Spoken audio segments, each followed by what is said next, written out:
Varicose veins కి సరైన చికిత్స కోసం సంప్రదించండి ఎవిస్ హాస్పిటల్. నమస్కారం అమ్మ. నమస్తే అమ్మా. అమ్మ, జనరల్గా ఒక నానుడు ఉంది, ఎవరైతే ఎక్కువగా అతి పూజలు చేస్తారో వాళ్ళకే ఎక్కువగా కష్టాలు ఉంటాయి, వారికే ఎక్కువగా పరీక్షలు ఉంటాయి అని. ముఖ్యంగా సాయిబాబా సంతోష్ మాత వారి పూజలో నేను విన్నాను, ఎక్కువ పరీక్షలు ఎక్కువ వస్తుంటాయి, వారాల పూజలు అవి ఉంటాయి కదమ్మా అని. అది ఎంతవరకు నిజం? నిజంగా అలా జరుగుతుందా? ఎక్కువ పూజలు చేసేవారికే ఎక్కువ పరీక్షలు ఉంటాయా? అమ్మా, అసలు ఈ పరీక్షలు ఏమిటి, పూజలు ఏమిటి, వాళ్ళు బాగున్నారు మనం బాగున్నారన్న కంపారిజన్ ఎక్కడ మీరు ఆలోచించుకోవటం లేదా? మీకు ఏమిటి కష్టాలు, పక్క వాళ్ళు ఏం కష్టాలు ఉన్నారో మీకు ఏం తెలుసు? పక్క వాళ్ళు ఏం సుఖపడుతున్నారో ఏం తెలుసు? మన్ని చూసి మనం సుఖంగా ఉన్నామని పక్క వాళ్ళు అనుకుంటున్నారేమో. ఆవిడ చూడు ఎప్పుడు మీరే ఉన్నారు, ఆవిడ చూడు ఎప్పుడు చక్కగా పూజలు చేసుకుంటుంది హాయిగా, వాళ్ళ ఆయన ఆవిడ పూజలు చేస్తుంటే ఏమీ అనడు, వాళ్ళ ఇంట్లో ఎప్పుడు స్తోత్రాలు వినపడుతూ ఉంటాయి, అబ్బా కళకళలాడుతూ ఉంటుంది, ఎప్పుడు ఇంటికి మంగళ తోరణాలు ఉంటాయి, అది అద్భుతం అని అనుకునే వాళ్ళు లేరా? మిమ్మల్ని చూసి వాళ్ళు అనుకుంటున్నారు. ఎప్పుడు కూడా మనకి పొరుగుంటి పుల్లకూర రుచి అని, దూరపు కొండలు నున్నగా ఉన్నాయని అనుకుంటారు. ఒక తెలుగులో ఒక సామెత ఉంది, అందరిళ్లల్లో అట్లకి చిల్లులు ఉంటాయి అని. అట్టు రుచిగా ఉండాలంటే చిల్లు ఉండాల్సిందే, చిల్లు లేనట్టు రుచే ఉండదు. కనుక ఎవరి వాళ్ళకు ఉంటాయి. కాకపోతే ఏమనుకుంటామంటే వాళ్ళ అబ్బాయికి చదువు బాగా వచ్చింది, మా అబ్బాయికి రాలేదు కనుక అని పోల్చుకుంటాం. కానీ వాళ్ళు ఏమనుకుంటారు, వీళ్ళ అమ్మాయి ఎంత అందంగా ఉందో, వీళ్ళు ఎన్ని నగలు పెట్టుకున్నారని వాళ్ళు అనుకుంటారు. అంటే మీరు మనకి లేని దాన్ని చూసి పక్క వాళ్ళకు ఉంది కనుక వాళ్ళు బాగున్నారని అనుకుంటున్నాం. మనకున్న దాన్ని మనం గమనించుకోవటంలా. కనుక ముందు మనకేమున్నాయో గమనించుకోండి, అప్పుడు మనం బాగున్నామా లేదా అని. ఇప్పుడు కొత్తగా మీరు అన్నది ఇంకొక మాట కూడా ఉంది, అంటే పక్క వాళ్ళతో పోలిక గురించి నేను చెప్పాను. ఇక అసలు విషయానికి వచ్చి, మనం ఏదన్నా ఒక పూజ మొదలు పెట్టగానే మాకు కష్టాలు వచ్చాయండి అంటారు. దానికి రెండు కారణాలు ఉంటాయి. ఒకటి ఏమిటంటే, మనం ఇంట్లో బొద్దింకలు అవి ఉంటే ఏం చేస్తామమ్మా, ఫ్లిట్ కొడతాం. కొడితే ఏమైంది, బిలబిలబిలబిల్లాడుతూ బయటకు వస్తాయి. అంటే ఇన్నాళ్ళు లోపల ఎక్కడో ఉన్నవి ఫ్లిట్ కొట్టేటప్పుడు బయటకు వచ్చాయంటే అర్థం ఏంటి, ఇంకా రేపటి నుంచి ఉండవని అర్థం. మనం పూర్వజన్మ నుంచి బోలుడు తెచ్చుకున్నాం, మూటలు మూటలు మూటలు కట్టి తెచ్చుకున్నాం. మంచి తెచ్చుకున్నాం, చెడు తెచ్చుకున్నాం. మంచి తెచ్చుకున్నాం కనుక ఎంత మంచి రూపం వచ్చిందమ్మా, ఎంతమందికి ఇంత మంచి రూపం ఉంది, మనం ఎంత అదృష్టవంతులం. ఎంతోమందికి కళ్ళు లేవు, కాళ్ళు లేవు, సరైనటువంటి అవయవం, కొంతమందికి బుద్ధే లేదు, ఇలా ఎన్నో లేని వాళ్ళు ఉన్నారు కదా. మనకన్నీ ఉన్నాయి అంటే మనం కొంత పుణ్యం చేసుకునే వచ్చాం కదా, ఆ పుణ్యఫలంగా మంచి శరీరాన్ని పొందాం కదా, మంచి 3 పూట్ల 4 వేళ్ళు నోట్లో పెడుతున్నాయి కదా వెతుక్కోకుండాను. నేను చదువుకుంటాను యుద్ధం చేయకుండా తల్లిదండ్రులు చదివించారు కదా, నేను అందమైన బట్టలు కట్టుకుంటున్నాను కదా. ఇవన్నీ నేను పూర్వం చేసుకున్నటువంటి పుణ్యాలను అనుభవిస్తున్నాను. ఇప్పుడు పాపాలు అనుభవించడానికి చిన్న చిన్న కష్టాలు ఏవో వస్తాయి. ఇప్పుడు తొందరగా మనం పూజ చేయడం మనం పూజ చేయడం మొదలు పెట్టంగానే మన పాపాలు తొందరగా క్లీన్ చేసేయాలనుకున్నారు మన ఇష్టదైవం. అనుకోవడం వల్ల ఏం జరిగాయి, ఆ లోపల ఉన్నటువంటి బొద్దింకలు, చీమలు, మిడతలు, చిమెట్లన్నీ బయటకు వచ్చాయి.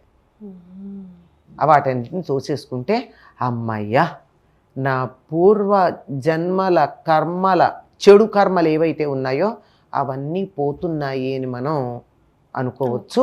కనుక it is a cleaning process, cleansing అంటారు. అందువల్ల వస్తాయి. నేను ఎంత ఇదో తెలుసా, అమ్మవారి దయ నాకు ఎంత ఉందో తెలుసా, ఇన్ని కష్టాలు వచ్చినా నేను హాయిగా చెక్కు చెదరకుండా ఉన్నా. ఇంకోళ్ళు అయితే ఈ పాటికి ఏమైపోతారు అంటే, నాకు ఈ కష్టాలు భరించగలిగినటువంటి శక్తి వచ్చింది అంటే నేను పూజ చేయబట్టే వచ్చింది.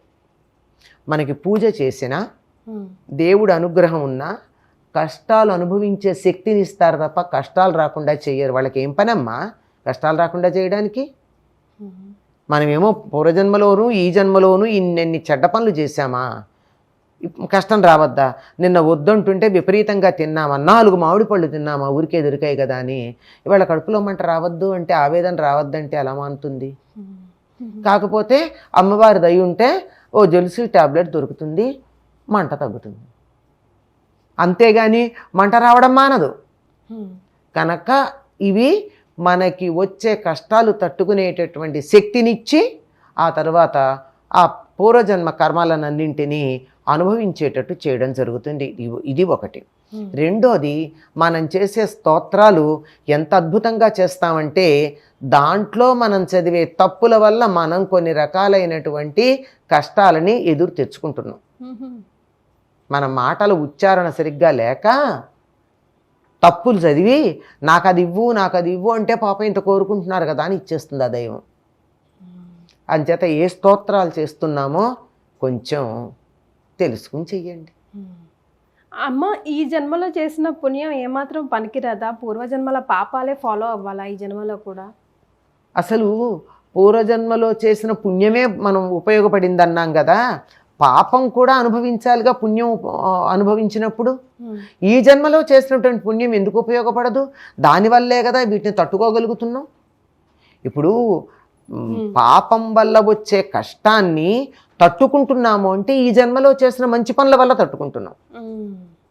మరి ఆ తట్టుకోలేని వాళ్ళు కదా ఆత్మహత్యలు చేసుకుంటున్నారు. తట్టుకుంటున్నాం కనుక మనం బతికుంటున్నాం కదా. ఈ జన్మలో చేసిన పుణ్యాలు ఎందుకు ఉపయోగపడవు? పుణ్యమైనా పాపమైనా మంచైనా చెడైనా అనుభవించి తీరవలసినదే. దానికి ప్రత్యామ్నాయం లేదంటారు? ఏం లేదు. మరి పూర్వజన్మలో పలానా తప్పు, పలానా దోషం జరిగిందమ్మా మీతో, అందుకే ఈ పూజ చేయండి దోషం పోతుంది అంటారు. అందులో నిజం లేదా? దోషం పోదు, ఆ దోషాన్ని తట్టుకునే శక్తి వస్తుంది. మళ్ళీ చెప్పాగా, తట్టుకునే శక్తి లేకపోతే కౌన్సిలింగ్ సెంటర్లకు పెడతారు, లేదా ఆత్మహత్యలు చేసుకుంటారు, లేదా ఎదుటి వాళ్ళ పీక నొక్కుతారు. ఇది ధైర్యం ఉందంటే తట్టుకుంటాం. ఈ సమస్యల్ని తట్టుకునేటటువంటి శక్తిని మనకి ప్రసాదిస్తుంది. మనం చేసే పుణ్యాలు కానీ మనం చేసే పూజలు కానీ ఇవన్నీ కూడా ధైర్యాన్ని ఇస్తున్నాయి. ఆ ధైర్యం లేక అన్ని అష్టలక్ష్ముల్లో ధైర్యలక్ష్మి పోతే ఉండలేమని చెప్తారు. ఎన్ని పోయినా తిరిగి సంపాదించుకుంటాం, ధైర్యం పోతే ఏది సంపాదించాం. ఈ ధైర్యం ఒకటి ఉంటే మిగిలిన సంపాదిస్తాం. కనుక దీన్ని ఇస్తుంది. వెన్ను దన్నుగా నిలబడి నీ యుద్ధం నువ్వు చెయ్యి, వెనకాల నేనున్నాను. కృష్ణుడు యుద్ధం చేయలా, అర్జునుడు చేస్తుంటే వెనకాల ఉన్నాడు. అఫ్కోర్స్ ముందనుకోండి, ఫిజికల్గా ముందున్నాడు, నిజానికి అతడికి వెనకాల ఉన్నాడు. అర్జునుడు యుద్ధం చేస్తే కృష్ణుడు ధైర్యంగా అతడికి తోడున్నట్టు దైవ బలం మనకి తోడు ఉంటుంది. మనమే యుద్ధం చెయ్యాలి. మందు మనం వేసుకుంటేనే రోగం తగ్గుతుంది, ఇంకోళ్ళు వేసుకుంటే తగ్గదు. సూపర్ అమ్మా, చాలా చక్కగా వివరించారు. ధన్యవాదాలు. నమస్తే అమ్మా.